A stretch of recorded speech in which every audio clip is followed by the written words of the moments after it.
Ang ahas nga ba na ito ang dahilan ng mga lindol sa Pilipinas? Follow para sa marami pang mysterious stories. This is why Japan always has the Godzilla movies, because they are close to Japan.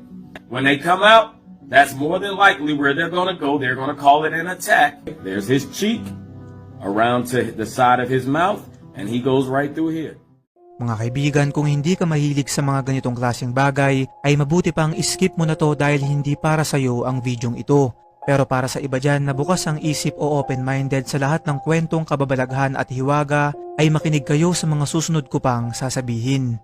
Alam nyo ba na may isang kwento na matatagpuan sa halos lahat ng kultura mula sa iba't ibang bansa patungkol sa isang higanteng kalahating ahas at kalahating dragon na pinaniniwalaang namamalagi sa kailaliman ng dagat at nag-aantay lang ng tiyempo para umatake. Dito nga sa Pilipinas ay meron tayong sariling bersyon nito, walang iba kundi ang kwento ni Bakunawa na di umano ay kumain sa 6 na buwan meron ang ating planeta noon hanggang sa isa na lamang ang natira at sinasabing pagkatapos noon ay nagtago ito sa ilalim ng dagat at hindi na nagpakita. Ang kwentong ito ay nagmula sa Visayan folklore na may kanya-kanya ring bersyon sa Tagalog, Kapampangan at Mindanaoan groups. Ngayon, may ilang conspiracy theories ang ikinukonekta ang napakalumang kwentong ito sa mga nangyayaring lindol ngayon sa Pilipinas. Ayon kay Deta's Universe, isang eksperto patungkol sa usaping ito, ang ahas raw na ito ay tinatawag na Naga Serpent.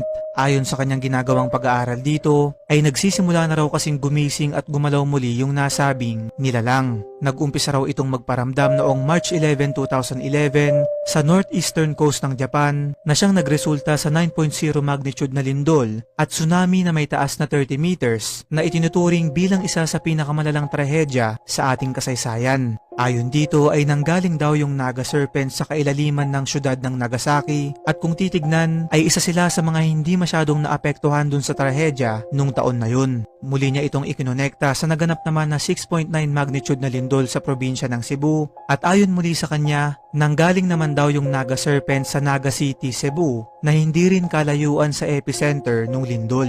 At gaya ng sa Nagasaki noong 2011, ang Naga City ay hindi rin gaanong naapektuhan sa nangyaring trahedya.